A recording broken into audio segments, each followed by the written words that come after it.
The Five Nights at Freddy's series has always had a special connection with Halloween. And not just because it's a Mascot horror franchise. Halloween updates have been a staple, with games like Fnaf 4 and Fnaf World getting huge game-changing additions coinciding with the holiday. So it would come to no shock that Fnaf has had a plethora of Halloween-based animatronics over the years. Some spin-off characters, some frequent faces, there's a tidy list of them. And today, not only are we going to talk about the Halloween animatronics, but we're also going to rank them. At the end of the video, once we're good and familiar with these pumpkin-faced foes and sharp-toothed candy munchers. So where do we start? Well, that would be Fnaf 4, which was the first Halloween update with any real meat to it, and the origin of the first Halloween animatronics, and is still one of the biggest updates if you compare how much it added to the main game. Not counting DLC Curse of Dreadbear.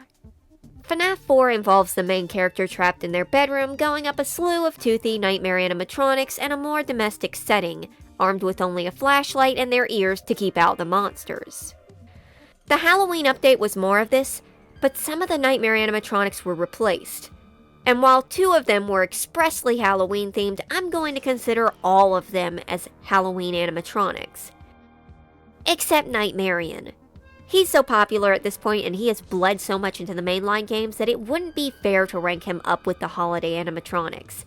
This is their time to shine, so we're skipping him for the time being. And instead going right to the gruesome twosome, Jack-O-Bonnie and Jack-O-Chica. Greetings from the fair! Jack-O-Bonnie and Jack-O-Chica are reskins of Nightmare Bonnie and Chica, who are designed to look like jack-o'-lanterns. With orange bodies and a warm glow burning from inside, with glowing eyes, Bonnie with only 1 and Chica with 2. Chica also has a jack-o'-lantern instead of a cupcake. Though, on the whole, it looks like a big visual overhaul, but on the whole, they resemble the nightmares pretty closely. Though in a funny twist of fate, the 2 kinda became more popular than Nightmare Bonnie and Chica, and unless I'm wrong, have appeared more throughout the years. Or at least have had more significant roles in places. Like I said, both replace the nightmares in Fnaf 4. They also have roles in Help Wanted where they can be found in the Danger Keep Out pizzeria levels, replacing what would normally be Bonnie and Chica, where they creep towards the office and you have to keep them out, basically. They can also appear as Easter egg jump scares in the Foxy pirate ride if you get through the secret rooms into the backstage area. One of their biggest appearances was in Fnaf AR, Fnaf Special Delivery, where Jack-O-Bonnie and Chica could come to your house and harass you, and you would have to shake away their smoke and survive their mock charges and haywires until you could shock them at the right time to defeat them. Unsurprisingly, these 2 popped up during an early Halloween event at the same time, surprisingly without their nightmare counterparts even being in the game. This pumpkin patch isn't big enough for the both of us. Funny enough, the smoke element continued on a growing theme with the 2. See, while initially just being jack-o'-lanterns, as the games progressed there was a stronger emphasis on the fire element, with Jack-O-Chica being a heat-sensitive animatronic in Ultimate Custom Night and many of her lines involving fire and burning. Now you may be a little confused. An Ultimate Custom Night appearance? I didn't mention that. Well, yes, Jack-O-Chica was one of the lucky animatronics to make it into the roster. When the office gets above 90 degrees, she has a chance of appearing, and when she does, she'll appear at both doors, and you'll have to close both sides to scare her off. Unless it's over 100 degrees, in which case that will not work. Cooling down the office won't drive her away alone, but should dissuade her from coming back and will allow the doors to work. Oddly enough, Nightmare Chica is also an Ultimate Custom Night, but as a secret DD animatronic who can be randomly spawned in, while Jack-O-Chica, her reskin, is a main animatronic. Ultimate Custom Night was also where Jack-O-Chica originally got her voice. The fire within me burns eternal, and now you shall as well. Oh yeah, I didn't mention that either, did I? Well, Jack-O-Chica has a voice, and plenty of voice lines between Ultimate Custom Night and AR. Come and burn with me. Sorry to say, you've been snuffed out. This is when we get to the point where there's a little imbalance between the 2 characters. No doubt both are the face of FNAF-themed Halloweens, But as the game progressed, while both appeared together plenty, Jack-O-Chica has had a few more important roles, and I can't stress the importance of the voice, since that means she also has characterization that Jack-O-Bonnie doesn't get. And that doesn't mean that Jack-O-Bonnie is bad, far from it, but it does mean that he's sitting in the shadows of the blazing flame engulfing Jack-O-Chica. But they weren't the only new Halloween animatronics in Fnaf 4. We also have Nightmare Mangle, made to replace the Nightmare Foxy, who for some reason is not Jack-O-Lantern themed and instead just straight up a nightmare version of Mangle. Nightmare Mangle's head looks a lot like Nightmare Foxy's, just painted pink and white, and with an endoskeleton body that resembles Mangle's but with the Nightmare's denseness, claws, and toes, and even a sharp-toothed second head that almost looks like a skull. And there's a cute little pink bow on their neck. They've only appeared in 2 games so far, Fnaf 4, as expected, and Ultimate Custom Night, where peculiarly enough, their game mechanic matches Nightmare Bonnie and Circus Babies, in which they appear in the hallway and you have to buy a doll that looks like them in the prize counter to scare them off. Which does sort of fit in with Fnaf 4, as like Nightmare Foxy, you can see Mangle's plush toy in the closet, sometimes. And Nightmare Bonnie having a plush aesthetic too fits the game he's in. Baby's the odd one out here. And the fact that it's just these 3 who have this mechanic, and that the other featured nightmares have more unique mechanics, it's not a big deal until it comes to Nightmare Mangle. I mean, they did appear twice, but by golly gee, have I forgotten they existed plenty of times. And I think that has to do with how much they blend. In Fnaf 4, they're just a repainted Nightmare Foxy. In Ultimate Custom Night, they don't have unique mechanics or voice lines. It leaves them lower on the totem pole. They don't even share the Halloween theming of the other 2 update animatronics. So needless to say, Nightmare Mangle feels a little bit like an afterthought, if you even remember them long enough for that. Next is Nightmare Balloon Boy. Replacing Plushtrap's spot in the hallway minigame, this monstrously mauled version of BB does a good job of upping the ante in bite risk. With a flip-top head and long, spindly fingers and red glowing eyes, Nightmare BB is one of the creepiest nightmare animatronics with how its doll-like body is starkly contrast with its hideous features. And his voice, introduced in Ultimate Custom Night, balances that mixture of grotesque and goofy. You're not so big, just a bite-sized morsel. Nightmare Balloon Boy is usually stuck to a chair, such as when he's replacing Plushtrap in Fnaf 4 and Help Wanted.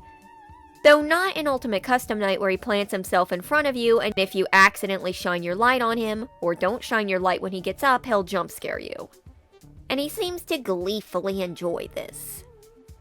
In a way, he manages to outdo Plushtrap. I can't necessarily say he's better than Plushtrap, but he is creepier, he is more menacing, and he's just unwholesome enough to place him as an appropriate Halloween character, even if he's lacking specific holiday theming. Moving on from Fnaf 4, the next major Halloween update was for Fnaf World, but it didn't actually have any real new Halloween animatronics. The next actual Halloween animatronics would be from the Curse of Dreadbear DLC for Help Wanted. A DLC themed entirely on the holiday with trick-or-treating, corn mazes, fall fest, and plenty of spooky scares. Including the return of Jack-O-Chica and Bonnie, like I mentioned earlier. Let's start with the least impressive of the bunch, the Plushkins. Trick-or-treat themed versions of the plush babies. Plush babies are plush toys that resemble Baby, coming in red, blue, or yellow, who have their own level in Help Wanted, and appear in a few other places as well. But in Curse of Dreadbear, they're basically exactly the same. They just wear masks, the same masks that are used during the trick-or-treat level. They appear in the Plushkin Patch level where they're sneaking up on you and you have to shine your light to ward them off.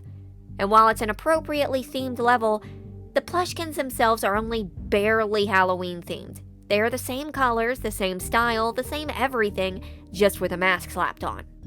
Pretty much just a bunch of kids dressing up for Halloween, but not trying that hard. But there's something else hiding in the Curse of Dreadbear, and that would be Dreadbear himself. So you may imagine that a Frankenstein version of Freddy Fazbear would too just be a thin skin for a big bear, basically just like Freddy Frostbear or Shamrock Freddy. And you'd be dead wrong. Dreadbear is the Freddy replacement and titular bear from Curse of Dreadbear, and not only does he have a remarkably unique design, having his own face mold, details, and style, but he also appears throughout most of it, earning his role as the headliner. Dreadbear is tall and broad, with wide shoulders and a short neck. He has clawed hands and blocky feet that can often be seen shuffling forward with his arms outstretched, like Frankenstein, naturally. His squarish head has a prominent brow and deep-set yellow glowing eyes and round rows of square teeth, flat teeth. His fabric is greenish, spotted with holes, and with a few rows of metal stitches along the ear, chest, and upper leg, and even on his top hat. He wears a dark bow tie and bolts on his neck like Frankenstein. Okay, clearly Dreadbear is just the Frankenstein version of Freddy, which makes sense since he was originally known as FrankenFreddy, and I believe that's what he's called in the files. But the name Dreadbear does hold a heavier weight, and was, in my opinion, a better choice. Because despite being so coded towards the classic monster, Dreadbear does have a few things that make him stand out. Like I said, Dreadbear appears quite a bit in the Curse of Dreadbear. He's the overarching threat, quite literally, being spotted on the menus and around in the background, though technically only appears in 2 of the new levels. His main level is the Dreadbear level, where you bring him to life by painting his brain, adjusting the waves, and plopping it into his big empty head. He also appears as a Freddy replacement in Danger Keep Out, which again is the Fnaf one with the Halloween character replacements, such as the Jack-O twins and Grimm Foxy. Dreadbear's active on the final night, Night 3, where he slowly gains on the office and you have to flash him with the light to slow him down. Not stop him, slow him down. It is fitting that he replaces Freddy, considering that Dreadbear really is the stand-in for the non-existent Jack-O Freddy. Despite not carrying the same jack-o'-lantern theming or naming, he does seem to fill that role. And still continues to, in a way. Other than a cameo cutout appearance in Help Wanted 2, Dreadbear hasn't really appeared in any of the games, but he has had a pretty significant role, and that's as an often used character for Halloween-themed promotional material, having appeared as recently as a few weeks ago when Steel Wool released a Halloween ambiance video. And he does have some merch. I would also be amiss to not bring up the theorizing scene surrounding Dreadbear. He's been the source of a few theories, specifically ones involving William Afton testing on children and trying to bring back the dead. I wrote Dread, the crying child, and how animatronics became possessed in the first place, and while these theories don't have any heavy leaning other than the brief flirtation with ideas, it is interesting to have a character who is the definition of Halloween stand-in leave enough of a mark to be wrapped up in his own theories. The other big Halloween animatronic of Help Wanted hasn't been as theorized about from what I've seen, but arguably has a bigger impact on the lore in the strangest way. And that's Grimm Foxy, a Jack-O Foxy of another name. Grimm Foxy isn't just Halloween Foxy, he's a beast. Resembling Nightmare Foxy with a burning core, an empty skull-like head, and razor-sharp teeth and claws, and the addition of some gnarly shoulder spikes. But the biggest addition to his design is the sickle. Ah yes, rusty and dull. All the better for a painful, messy slice. Don't worry, his impressive heat should cauterize the wound. No bleeding out. No quick game overs. Well, no, in truth, a confrontation with Grimm Foxy can lead to a very quick end, as shown in the corn maze level, where you must sneak through the maze collecting keys while Foxy follows at your heels. And if you don't hide behind a cutout before he can find and lunge at you, you're done for. It is interesting that Grimm Foxy is also the first Foxy in a Sea Dog's age to reflect on Foxy's original gimmick, which was that he ran like the wind. Something that comes in handy in the Danger Keep Out level, where he replaces regular Foxy behind the curtain, having to be flashed with the light or will speed over and break right through the barrier and get to you. But Grimm Foxy's most peculiar addition is in the Princess Quest 3 minigame, in Security Breach, the last game required for the Save Vanny ending. There, the princess goes through a dark reflection of Freddy's to collect a mask, a plush toy, a key, and a way to open the door and free Vanessa from the rabbit inside. Grimm Foxy appears in a maze section where you must light all of the fires while avoiding him, and then collect the Vanny mask hiding in a purple chest. This actually makes a lot of sense because it is the corn maze level where you can unlock a secret cellar and stumble upon a rabbit mask. The original Vanny mask and one of the biggest early clues to what Vanny would be, making them have an instant connection. Though if this means that Grim Foxy somehow has some big implications to the lore, that's news to me. I think that's as far as it goes unless Foxy, caught on fire and ran into the Fall Fest carousel and kickstarted a chain of events that led to Vanny, which I kinda doubt. But those lore connections aside, Grim Foxy is pretty important beyond just being a pretty cool design. He was a return to form in a way, being the first Jacko-adjacent animatronic since the creation of Jacko, Bonnie, and Chica, and filling in yet another unseen member, and really upping the ante on the threat level. The Jackos weren't exactly beloved due to their intimidation factor, but Grim Foxy sets the bar high regardless. But that's where we move on from Curse of Dreadbear and hop on to Fnaf AR, or Fnaf Special Delivery. Fnaf AR had quite a few seasonal skins, such as Shamrock Freddy, Freddy Frostbear, Firework Freddy, and in this case, Catrina Toy Chica. Catrina Toy Chica was a Halloween skin for Fnaf Special Delivery, released shortly after a Jacko, Bonnie, and Chica event, and based off the Day of the Dead holiday, Dia de los Muertos. I think I said it correctly. She's a pale toy Chica with a painted face, wearing a beautiful rose-studded black and red dress, and with a headdress covered in faded darkened flowers. And instead of a normal cupcake, she carries the Toothy Calavera cupcake. The detail on Catrina Chica is very nice, but let down by her one fatal flaw. She's too dark. The saturation on her clothing and body makes her so shadowy that it's hard to make out the details of the red frills and the flowers. Even the turquoise is hard to see. And yes, I get that this is supposed to be spooky, but that works fine with the face. Look at all the intricate designs on her legs that you just can't see. It's like Clockwork Ballora, beautiful but muddied by the inability to actually see it. That being said, it's nice to have a skin that's more than just pumpkin, vampires, witches, and etc. Instead, taking inspiration from a holiday that gets less attention but falls at the same time and presenting it with a neat design. But at the end of the day, unfortunately, she's just a skin, and we likely won't be seeing her again with FNAF AR's end. The final Halloween animatronic so far, and most recently introduced one, appearing in Help Wanted 2, is the Jack-O-Moon. A somewhat misleading name since he actually resembles Sun more than Moon, save in certain instances when his points aren't out. The Jack-O-Moon is a recolor of the daycare attendant, with an orange pumpkin-like face and yellow glowing eyes and mouth. And if you look closely, the mouth is actually painted on and his real one is underneath. He has a rusty and gray color scheme with dirty matching burlap pants. He has his usual shoes, wrist dangles, and frills, but now they're in dark purple and green. He looks great. The bright face contrasting against the faded body beneath, accentuating well with the fiery carousel that is his primary level. It really hits. I think his design may be a reference to the burning sun in the glitched out Balloon Boy World minigame and Security Breach, a very difficult secret minigame to find and one that spawned the theorized Eclipse character before the broken daycare attendant in safe mode was named Eclipse appeared. In a way, Jack-O-Moon really does resemble the popular pre-Eclipse Eclipse fan design, and a part of me wonders if that's on purpose, or at least a nod towards it, or maybe just towards the burning sun moon.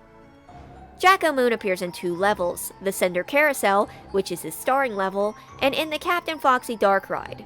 During the Cinder Carousel, you have to keep him away with the flashlight while trying to fix a carousel that's currently engulfed in flames, while he appears as a threat in the Foxy Ride when you go off the beaten path and into the glitched areas, having to shut doors on him and turn on lights to keep him at bay. Now, like with Dreadbear, Jack-O-Moon has been wrapped up in his own deal of theorizing, though unlike Dreadbear, it is less about what happens to him in his level, and more about the level surrounding him. The burning carousel has been hinted to have been related to the death of Fiona, Edwin Murray's wife in Secret of the Mimic, as she died at Fall Fest, where the carousel is hinted to have been, in a fire. Ed has a carousel horse over his fireplace too, and even Fiona's robotic duplicate and Edwin have been represented as the sun and the moon. And the one version of the Sun and Moon who would be linked to this plot point through this carousel is Jack-O-Moon. Well, actually, and Moon himself, but that was just a little blaze. Jack-O-Moon Center Carousel is where things get really flambeable. But whether or not this all connects together is kinda still up in the air. So far, that is it. And he only appeared in that game, but the important part is that we got another traditional Jack-O character both in name and design, even if it's just the face. But the fire theming is still going strong. With him done, we come to the end of the line. It's time to rank these Halloween and related animatronics to see what is the cream of the crop, ready for the harvest, and which could probably be pushed to the background. From worst to best, let's begin with number 9, the Plushkins. The Plushkins aren't terrible or anything, but they're very bland. Just plush babies with masks slapped on. With the name Plushkins, you would assume they'd at least be like pumpkin themed. I mean, think about it. If they were small plush pumpkins blending into the patch, they'd be adorable and creepily effective. But as they are, they're pretty boring. Number 8, Nightmare Mangle. Like I said, Nightmare Mangle is pretty forgettable when lined up against the other Nightmares, especially with its lack of voice lines. The lack of Halloween theming doesn't help either, and yes, technically Nightmare Mangle might not be considered a Halloween animatronic, but this poor thing is so underutilized that it felt only fair to put it on the list. Number 7, Nightmare BB. Nightmare BB is a pretty big step up from Plushtrap in the creepy department, and his eventual voice lines and extra showings made him a pretty well-rounded little gremlin. But while he is pretty spooky, his lack of direct Halloween theming and his technical lack of Halloween animatronic status sets him ahead below some of the others. Number 6, Catrina Toy Chica. While considered a disappointment in her time since she was a skin instead of a real animatronic after receiving a lot of baiting, Catrina Toy Chica was a nice change on the Halloween formula, but is held back by some of the decisions made with visual clarity and Fnaf AR in general, leaving her to be mostly forgotten after Fnaf AR's early grave. Number 5, Jack-O Bonnie. Now this might ruffle some feathers. Jack-O Bonnie is and always has been a big deal when it comes to Fnaf. But the reason he sits at the midway point is because there is nothing he does that Jack-O-Chica doesn't do better. Even if I personally prefer his design a little more over hers, the appearances, the voice, the full characterization of Chica not only outdoes Bonnie, but it actually makes Bonnie seem much lesser in comparison. So here he sits, for now. Number 4, Dreadbear. Dreadbear seems like he'd be the corniest thing ever. The candied corniest thing ever. Freddy and/or Fredbear redesigns like Frankenstein. That doesn't sound like something that would work beyond a Halloween skin, but somehow Dreadbear actually does a really good job and became the Five Nights at Freddy's Halloween poster boy for a reason. He is shockingly intimidating, and he's distinct enough from Freddy that it does feel like a different character more than just a reskin. He holds that nice border between kind of goofy on pictures and somewhat endearing when spotted toting candy or a jack-o'-lantern, and yet still being creepy when spotted in a dark hallway. He is, in a way, the essence of Halloween, but not fantastical enough to make it above 4th place. Number 3, Jack-O-Moon. Between you and me, I really like Jack-O-Moon's design, and due to my daycare attendant bias, I could have easily bumped him higher on the list. But it didn't seem very fair. As cool as he is, at the end of the day, Jack-O-Moon is pretty much a reskinned Moon, and one who only appeared in a few short instances in one game, even though he left a pretty big burn mark in his wake. I think he's really neat, and I love the direction of the design, like the jack-o'-lantern mouth painted over his smile, that's great. But I can't really put him higher on the list. I still think he's a really good addition to the Halloween roster. And one of the best additions by far. Number 2, Jack-O-Chica. Jack-O-Chica had to be in this place. She is a classic. She kickstarted the whole Halloween line along Bonnie, and she is to date the most versatile and used Halloween animatronic. With a fiery personality, plenty of voice lines, a cluster of good appearances, and a very recognizable face, she is second place, and could have been first if one thing wasn't standing in her way. But hey, she's really good. And finally, number 1, Grimm Foxy. Grimm Foxy is the perfect mixture of the classic Halloween feel of Fnaf's yesteryear and the full potential of where that can go. He's not just a reskin replacement of Foxy, but actually builds on a key part of the pirate, one that at times sort of gets forgotten in the background. That speed, that burning hot speed and eagerly swiping hook. Grimm Foxy is a really good blend of threatening and still being Halloween themed, and he is the only one of the Halloween animatronics who has a connection to the main story, even if it's a really small, possibly meta-concept connection alone. Plus, just look at him, he is so cool. Just that animation of him dragging his scythe down the bricks is mwah. That was a chef's kiss. A kiss of death before the blazing buccaneer burns you to ash. After years of Foxy growing out of his the creepy one route and becoming a friendly face and a favorite, this is the first time a Foxy has shown up with the same fierceness that backed his first impression. Well, arguably, I don't think a lot of people thought Foxy was that scary when he first came out, but he was known as the most threatening of the lot. We're not counting Golden Freddy. But there you have it. All of the Halloween animatronics and my lineup of the best and the worst. Now, I'm sure this isn't everyone's list. I have a feeling plenty of folks would have put Jack-O-Bonnie higher, and likely Monster Dreadbear might have not wowed as many folks with his arms stretched shuffle. But this is just how I see it. Anyways, I hope you enjoyed this holiday special. I hope I added a few more festive favorites to your lists, and I hope you have a happy Halloween. And Dia de los Muertos. Thanks for watching.